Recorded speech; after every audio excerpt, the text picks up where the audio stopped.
I'm James Milley.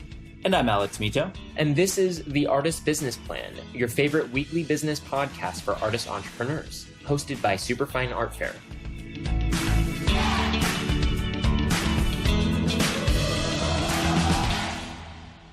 Going on, business artists, you are listening to The Artist Business Plan, which means that you are certifiably awesome. If you don't know me by now, my name is James Milley. I am the managing partner and co-founder of Superfine Art Fair, the most widespread art fair for artists in the United States, and one of the top resources for all things art, artists, and marketing of your art. I am also one of our two hosts here on the Artist Business Plan, which now reaches over 5,000 monthly listeners in 70 countries around the globe and growing every single week.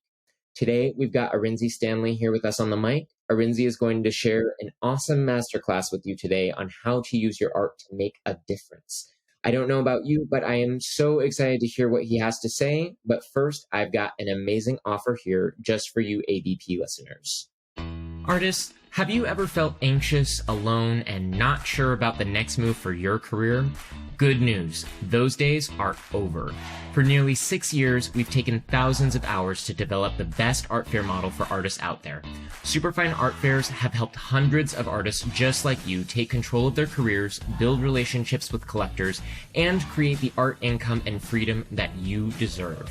For a limited time, we are offering you the chance to not only get a great discount on your booth, but also appear on this very podcast as a special guest, reaching thousands of artists, art influencers, collectors, and arts professionals every day. To find out how you can take advantage of this incredible opportunity, just visit www.superfine.world/offer to learn more. We can't wait to welcome you to the Superfine community and start helping you sell more art today. All right, so we are back here with Arinze Stanley, and we're ready to change the way that you think about your art career.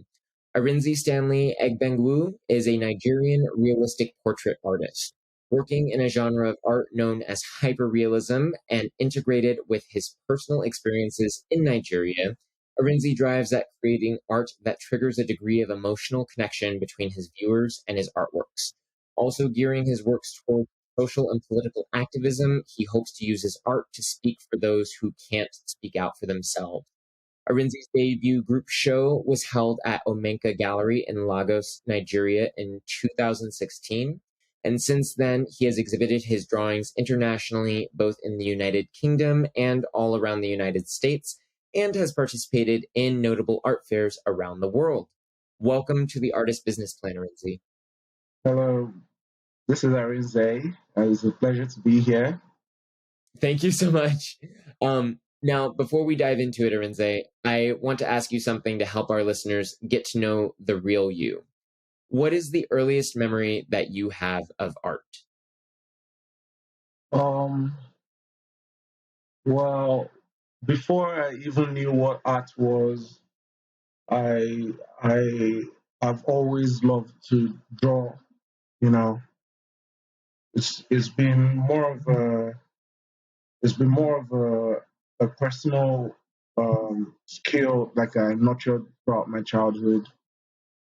You know, as a child, I used to make some drawings at the back of my notebooks in class in school, and I remember getting flogged by my teacher a couple of times for making a whole mess on my notebook, making all these sketches of my classmates. And you know, I didn't really, I felt like it was a gift. You know, I didn't really see it as art per se, because I never knew I was going to be an artist. There was personal experiences that I had in my life that kind of geared me towards using my gifts as art. Yeah, I love that it, just started from some very humble roots, just drawing in some notebooks. It's incredible how you've gone from that to what you currently do, which is, it's so detailed and so impressive. It's truly amazing. Yeah, of course. Very cool. And we're going to chat about some more of how you've connected your art with personal experiences and communicating in just a little bit. Um, so, with that, let's go ahead and jump into the rest of our questions. So, my first question for you, Arinze, is your work is so powerful. And for those of you who haven't seen it, I definitely urge you to check it out right now. It'll definitely give you a very good visual for listening to this podcast. You draw evocative portraits of Black people, often with political themes. How do you use your art as activism, and why is art advocacy so impactful? Um, Personally, activism or activism, in my opinion, is using art to act. You know, a couple of times, a lot of people ask me, "What is art?" And I tell them, "Well, art is what you can create to connect with someone else or a group of people." In my opinion, you make a beautiful painting and you want to connect that painting, you want to connect that scenery with an audience, or somebody, and you're able to connect with that person through a painting. That is on its own powerful. So I see activism with art uh, as using your art to consciously act towards bringing positive change. Uh, in the literal sense, because is this is to me the whole art, the whole skill, apart from the ability to draw realistically. I have had personal experiences that influenced my work, and I know I want to change that. So I put it in my work. I try to expose, the realities in my surrounding, and in the whole world in general. I feel like this whole skill, like call it a power to create, is something godly, and with that great power, you need to accept the responsibilities that come with it. I'm able to make a very realistic portrait, but why? You know, in 2012, 13, I can't remember exactly. I think 2012 or 13, I encountered my first military brutality, and this was while I was still a student in school. And I mean, I didn't expect it. I felt helpless, and this was the year around the year I started, to fully engage in my skill of drawing. I was still in school. I didn't even know that I was going to be an artist, but I just liked drawing. And then if this incident happened, I was in my friend's room, and then they brought me out. They thought I was someone else, and they didn't even listen to what I had to say. I felt helpless that day because I was beaten with fan belts. I was beaten on my back. I still have pictures on my phone. And I I tried I when I came out of all that incident, I started to think, whenever I pick up my pencil to draw, I started to reminisce on this incident that happened to me, and I began to question myself: how can I use this skill to ensure that no one else has to feel helpless? You know, and I mean, the least that we could do, the least that I can do as an artist, is probably to just create works about it. You know, and get my works towards bringing along that change that I've always wanted. I haven't ever since 2012. I have had serial um, incidents of military brutality and police brutality. Just last year, I almost lost my eye due to police brutality. And this was around the time of NSAS movement, and it was just you know, living in this part of the country, you don't living in this part of the world, you don't really have anyone to run to when it comes to incidents like this, because basically the military in Nigeria is untouchable. They've had like a lot of incidents and a lot of human rights violations, and but then there's nothing you can do to them because they're backed up by the government, and they're, it feels like you're helpless.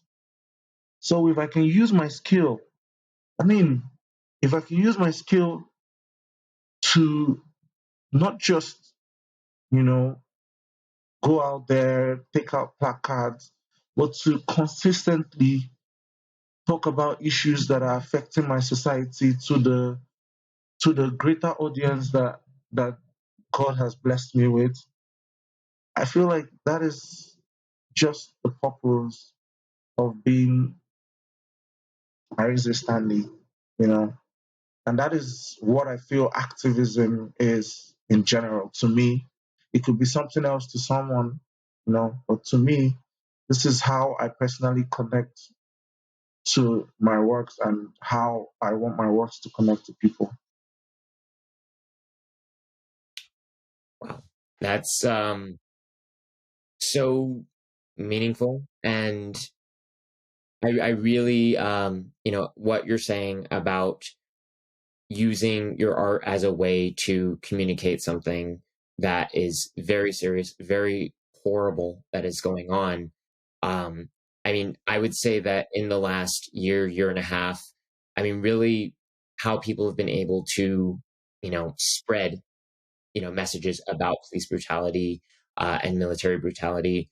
It's we live in such a visual age right now that uh, there's videos and there's photos of things that people normally didn't see before. So even if they did hear about it, it maybe didn't feel real to them because they hadn't experienced it themselves. Yeah, that And is that is exactly what I'm trying to do with my work. I yeah, there's something yeah, there's something I call uh there's something I call passing. I can't remember the word. There's something about putting people in the shoes of your subject. I when I had my first show in Miami, that was the first time I saw true art audience interested in just staring at my works. There was a lady, her name is Melissa. She when I got to the booth late, so I just saw her standing there and she was in tears. This was in Miami, and that's the piece that I'm talking about. The wailing, wailing, and wailing. I had three guys, um, all bandaged, and then I had this lady staring and crying at this piece, and I was shocked because this is the first time I'm seeing someone react to my work. And then I walked up to her and asked her, "Well, is there something wrong?" She was like, she just feels like this could be her, you know. So I think that is the exact point that I tried to hit on the nail of my head, on the nail of this whole issue about using your art to, you know, portray a message. yeah. It's helping people empathize with something, even if they don't necessarily Yes. see it. And absolutely. Um, and we sort of started from a much lighter place with drawing as a kid, but the way that you've used just an interest in drawing and actually transformed it into something that is um so important. And again, just you know like you said, you're using this as a power to spread a message that needs to be heard. And the fact that it's so visual, it's so real feeling that you're able to create these extremely visceral reactions in people, like you just said with the woman in Miami. Um, that does lead pretty nicely into my next question. Specifically talking about the hyperrealism of your work, and how it magnifies the situation that the people you're drawing are in. Um, you are self-taught, but do you think that what you've witnessed has influenced your creative style's evolution, or like, have you decided to make your work more hyper realistic based on what it is, or was that just what you were interested in drawing? Well, I would like to say that my work is hyper realistic because of the. I would like to say because I am seeing this situation that I'm in firsthand. But really, I'm more of a perfectionist myself, and when I try to explain to people, I try to want to go deep down in detail. I don't know if you have noticed, but I try to go down in detail. This just doesn't reflect in my artwork. It also reflects in my personality. You know, it's who I am. I like to create something that is beyond what is normal. You know, what is the norm? I like to go the extra mile. Right. And I would say that in the way that, in response to my first question, the way that you explained what happened to you back in 2012 or 13, um, I mean, that itself is very real feeling. And I think that there's a bit of a double meaning to your work being hyper realistic, like you said. It's hyper realistic in terms of it being very detailed, looking like a photograph, even though it's a drawing, but also it's hyper realistic in the sense that it is very real, like what is going Yes, on what in is your. going on around me? And you know, it's not just about. It feels like there's a lot, right? It's not just about the stories in my works as well. It's about along the journey of being an artist. A lot of people want to ask you different questions. They want to know, hey, why do you just draw black people? You know, like I get asked that question a lot of times, but then I feel like it's what's really natural to me, because I'm living here in Nigeria. Nigeria is populated by almost 90% black. It's way more than 90%, 99% black. Black country. Uh, but then over the years it has become something more of a representational thing. I feel deeply that okay, now I'm sort of in the art world, and I look everywhere and I don't see enough black faces. I don't see enough people that look like me. That even motivates me to do my works. I get to see masters. I'm personally influenced by an artist. Uh, he made the Massacre of the Innocents. I don't know if you've seen that painting before. um it sounds familiar. You said Massacre of. I'm just looking up real quick. Yeah, you have a painting where King Herod ordered his soldiers to kill firstborn children, and then this artist, his name is what's the name of the artist? His name is Peter Paul Rubens. Mhm. I'm really influenced by his work. I want to show true action in my work. I want to show the raw truth. And that is what I see in Rubens' work, and that is what influences my work. I want to show some of my works, you see even sign of you see bullet wounds, and you see patches. These things are things that I want to use to exaggerate the matter. So it's not just even about the messages in my work now. It's now more of uh representational, because I feel like across the whole world, a lot of people have represented the stories from their side through their art. So I'm trying to represent my stories in today's community, in today's world. So that's kind of why it is really important that I make it hyper realistic. Yeah. And again, with having your work representing black faces, it's about what's going on, but it's also just, having people be seen and being represented. Represent. Um yeah, absolutely. So Arinze, even with all of the important work that you are doing, and again, having your work with such a strong, activism platform, you do still manage to make money as an artist, which, in a way, it breaks the myth that artists do need to sell out in order to be successful. Your work it has meaning to it, but it is also something that you're able to sell. What would you say is the first step for an artist wanting to turn their passion into a successful art business?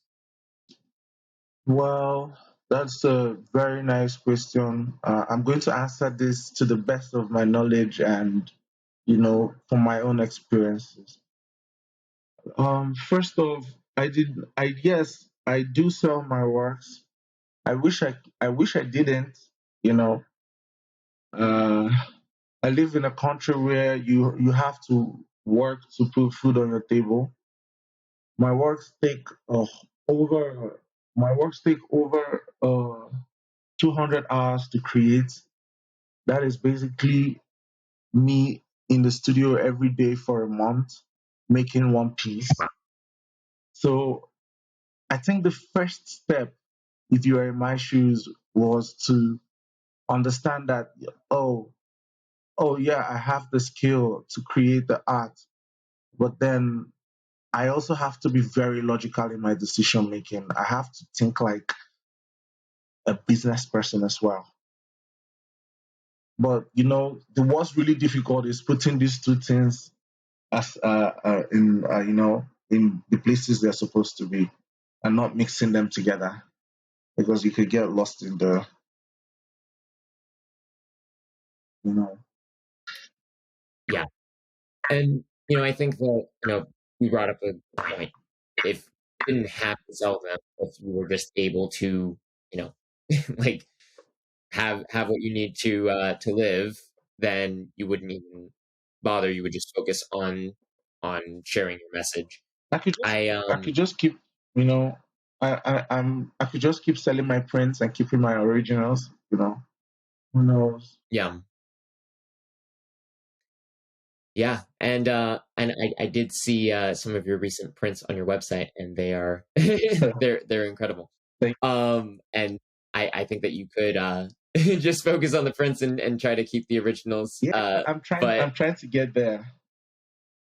yeah, but definitely, I think that my point is just if you do have to, you know, have a business, making your art your business is allowing you to spend more time spreading this message and communicating what your art is about. Yes, So even if you're kind of having to do both, at least you know selling your art is it's supporting the aim of your art, which is to get it in front of more eyes, having more people seeing it, and absorbing what it means and what they can do to make a difference. exactly. And apart from the fact that uh, apart from the sustainability part, you know, when you start selling your artworks, you need to understand that, oh, I just started something. I need to understand how to, consistently make this good and great. It doesn't just end with selling a piece. You need to understand what happens after you sell a piece. You need to understand how to put value on your work. You know, those things are kind of, once you start selling your work, that's it. If you have to sell another piece, you have to do the things you need to do to ensure that your next piece has even greater value, you know. Absolutely. Yeah. Going from one place and then you've sold it, that's a success, but where are you going from there? How are you building upon that? And again, whatever that means for you, is it, you're you know, raising the price of your piece, gradually in a way that makes sense? Or is it, you're using it as a way to get in front of more people, have your art, represent exactly what it is that you're trying to communicate even more explicitly, whatever it is, using that as a stepping stone to the next thing. Yes. All right. Well, thank you, Arinze. We are going to come right back with you, and Arinze here is going to tell us more about what you artists would like to know about getting your work noticed all over the world, and spreading the message of what it is your work is about. But first, we are going to cut to a message from our sponsors. New York City, San Francisco, Los Angeles, and yes, Miami. These are just a few of the places where you and your art can meet your next collector when you take the next step and exhibit with us at Superfine Art Fairs. For nearly 6 years, we've taken thousands of hours to develop the best art fair model for artists out there. Superfine Fairs have helped hundreds of artists just like you take control of their careers, build relationships with collectors, and create the art income and freedom that you deserve. For a limited time, we're offering you the chance to not only get a great discount on your booth, but also appear on this very podcast as a special guest, reaching thousands of artists, art influencers, collectors, and arts professionals every day. To find out how you can take advantage of this incredible opportunity, just visit www.superfine.world/offer to learn more. Don't miss the chance to be a part of the top business artist community in the world. All right, and we are back.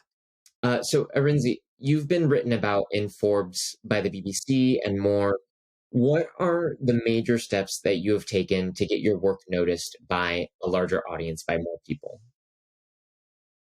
Well, there isn't just one answer to this question, so I'm going to try and break it down to the best of my understanding because um, it's kind of spontaneous. Well, I think from what I've been able to get and why all the you know articles have been written about my work, I think it comes from a place of relatability.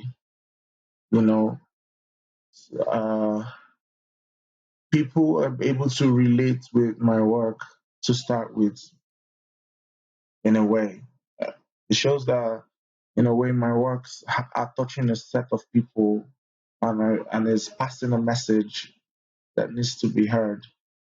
Uh, Secondly, I think it also is also a product of you know hard work. The work you put into your the dedication you put into your work determines. It's kind of like garbage in, garbage out.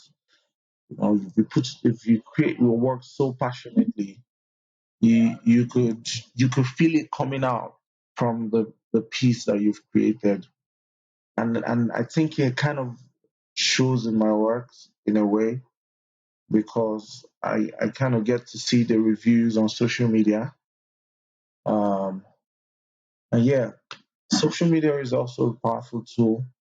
You know, I feel like not everybody has come to accepting it in the art world. But with the with the trends of how everything is going on and how where everyone is going towards, you see that social media is becoming a sort of institution for art. You know, it's coming in as a different type of gallery. A futuristic type of gallery. Social media is it's now making the level grounds. The artists are beginning to gain power. Their works are able to go far distances. I'm able to post my artwork here in Nigeria, and then someone somewhere in the US is able to, absorb and that energy the from the work on social media. I feel like, yeah, these tools come together, and people just want to, these articles, these news platforms, just they need content to start with, which could be kind of funny because a lot of them just want to create content, but so many people really do get connected to your work, and they just want to represent it. They just want to show their support by representing your work on their platforms, speaking about these topics with you, standing by you. And that is the point of where I I think these articles come from. I don't know if I'm making any Yeah. sense. No, no, you are. Absolutely. No, I mean, just kind of focusing in on the social media aspect of it. I mean, it is, it's giving power to something that wouldn't otherwise have it. I mean, if, let's say before social media, if a gallerist decided to go to Nigeria, find your work, and then, bring it to America, I mean, that would be the way that, you'd be able to communicate. But even then, it would still be to a relatively small number More of people, audience, people who, yes, exactly. yeah. I mean, it really is, a message that was not able to be spread as widely before. Like nothing Like, even close. nothing Yeah. close. And I think that besides that, what you said about it, social media, artists are always, curious about like, what is it that they should do? Like what content do they need to create to, get where they want with their art career? But it's really not just about creating content. And that's something that's, come up time and again on the this podcast, is that being your authentic self and starting with that is really what's going to, help you succeed more with your art career, like help you spread the message that you're trying to more, is starting with, you know, getting yourself out of that mindset. Like, how can I use Instagram to get what I want? It's what is it that I can do on Instagram or social media to, help my message, help other people. Starting with that, you're going to have a lot more success with it. So yeah, I absolutely agree. And then besides that, definitely dedication, hard work is very important to to spread your message and get your work in front of more people. So I think that you've done an incredible job with that, Arinze. Thank you very much. Of course. Um, Now, my last question, just to kind of wrap things up, what should our listeners do right now, to better their art practice, their art career? What is one thing that you'd like our listeners to walk away from at, from this episode of the podcast? Well, what do I have to say to any artist that wants to get to the next level in their art?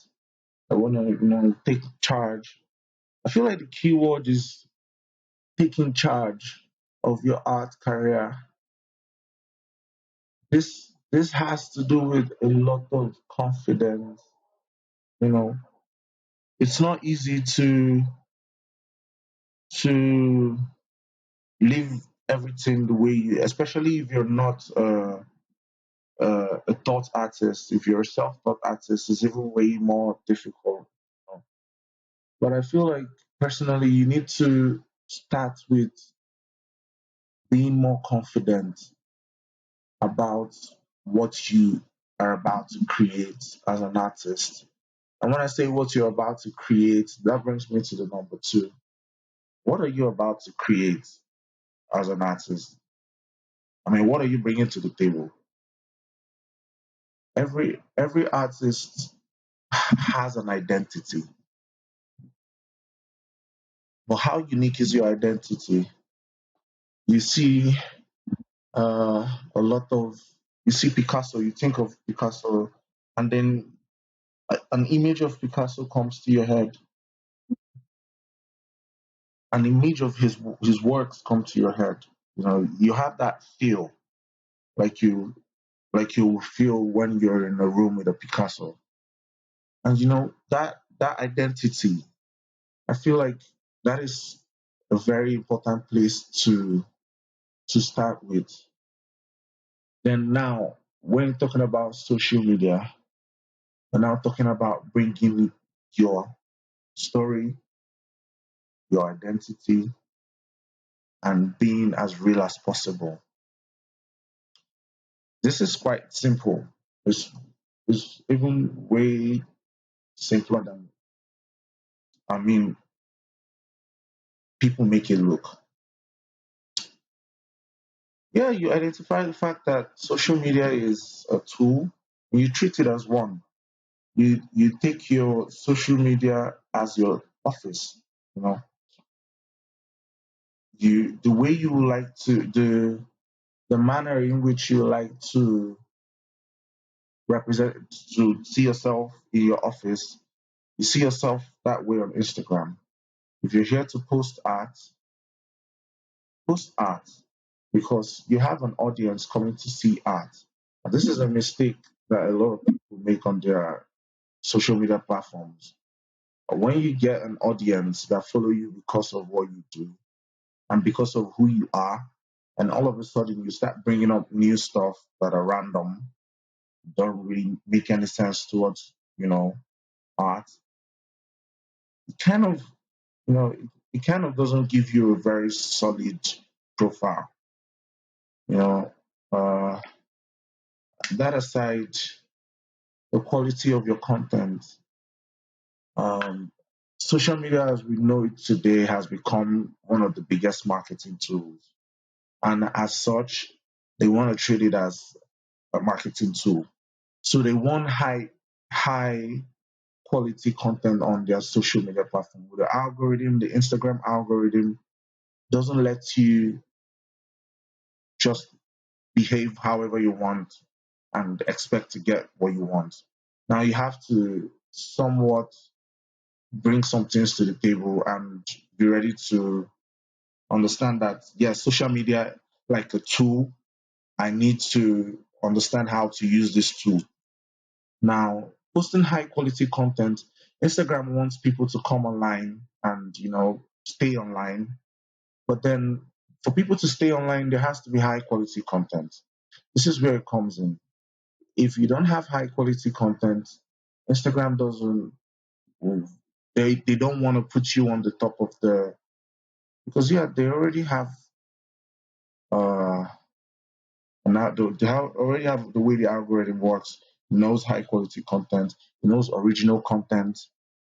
You take your shots on your own. Everything that comes out from your Instagram page has to be original. You need to take if you don't have a good camera, get a good camera. These days you don't even need a camera. All you just need is very good iPhone and you're good to go. And create this high quality content. Understand that this is for my social media tool. This is as a social media tool. Secondly, let people feel you. When you go online, Don't try to have this robotic character. Don't try to be so robotic. Let people interact with the people that follow you because they love you. And at some point, it becomes overwhelming though. But try your best to interact with people. Follow other artists in your artist fair, and it's all about absorbing inspiration and giving out inspiration. So share your inspiration. All these social media platforms know how these things work. uh, they want people to be inspired to also bring on high quality content on Instagram. So when you're a kind of person that absorbs uh, inspiration, you tend to give out inspiration. So try and share stuff on Instagram. Try and communicate with people in your field. Try and relate with people. I think this way you can grow your Instagram. Now, this is just social media. Then they have the real world. You might want to choose to be an independent artist that wouldn't need a gallery. You might also want to be, or already are, an artist that works with a gallery.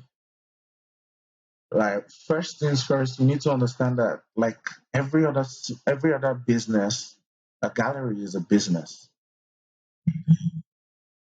The way you treat other businesses is the way you treat your gallery, but how the galleries function, that is where a lot of people don't really get. Now, um, I'm an artist, and I understand that I started selling my works, and now I'm having a lot of requests for my works. So what do I do to give true value to my work? All you need to do is relate with your gallery. Have that understanding that you don't want to be at the same spot. You know, let the gallery understand that they need to build a career with you.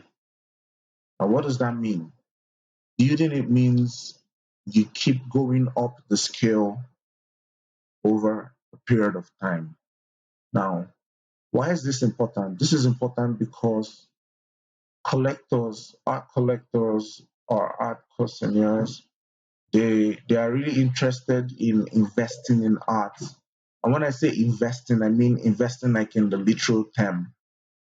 They want to put 1 penny into this art and come back tomorrow, and it's $100 million. I think that makes sense, right? Yes. So treat your art as such. Understand that a gallery is supposed to be part of this strategy. Um, a collector comes to buy a work from artist A in 2010, and the artist is selling the work for $50. The collector keeps looking at that artist, and trying to understand the growth of this artist. So he checks back on the artist the next year, and then there's a 20% increase in the artist's work. Yes, the collector feels, yeah, my work has value, at 20% more value. The collector also wants to come back the third year to see that this work is still going up.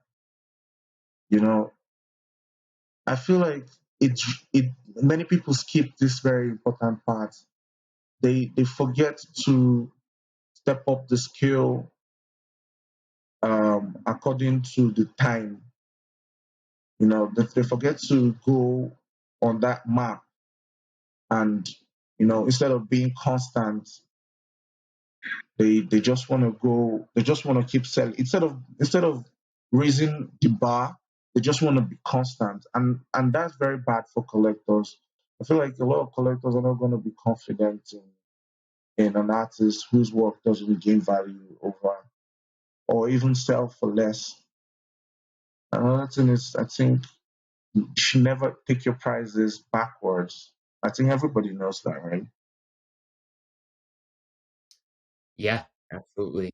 So, And oh yes, go ahead. no, I mean, I was about to stop there. So, I think this is just the little I know. I have a lot to say, but I just don't know where to start from.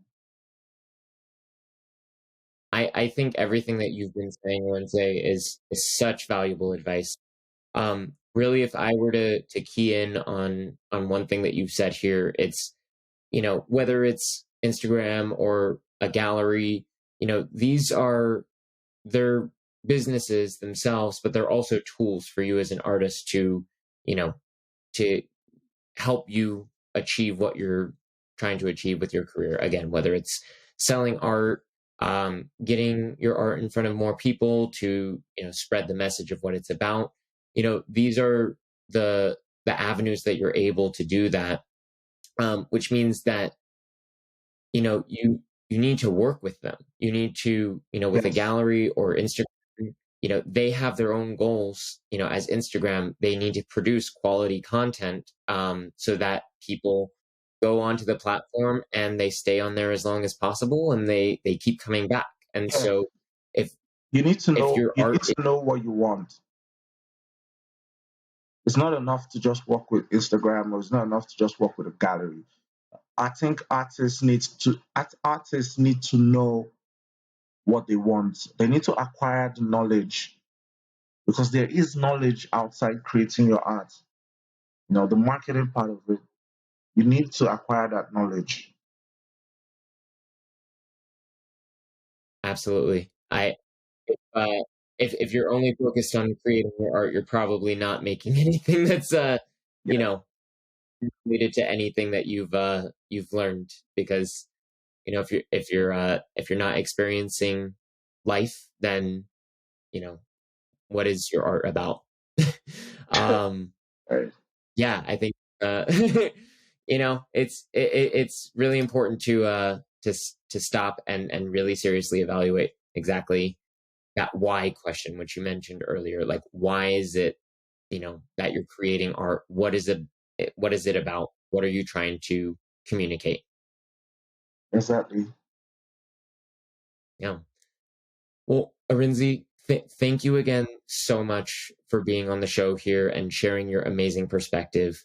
Artists out there, if you are listening to this, or any of our past podcasts, you can find us at www.superfine.world. You can connect with Arinze here, on Instagram at Arinze, or at Arinze on Twitter. And you can also visit his website, www.arinzestanley.com. I mentioned it before, but his art is truly incredible. You have to check it out if you haven't already. And as always, remember that we are at Superfine Art Fair on Instagram. We always appreciate a share whenever you're listening to or enjoying the Artist Business Plan. And once again, we'd really appreciate it if you could take just a moment of your time to write us a review on Apple Podcasts. Those ratings and reviews are so, so critical in helping other entrepreneurs like yourselves find us. And as always, I'd like to wrap up the class by sharing a quick quote with you all, which I think is very poignant and relevant to the conversation that we've had today, Arinze. The quote is by Chinua Achebe, which is a Nigerian author. Yeah. And the quote, are you familiar? I know Chino Achebe. That's amazing, which it's even more relevant then. Yeah. The quote is, art is man's constant effort to create for himself a different order of reality from that which is given to him. Arinze, I think that you have done that with your art successfully. Thank you again so much for being here today with us. Thank you very much. I really appreciate it.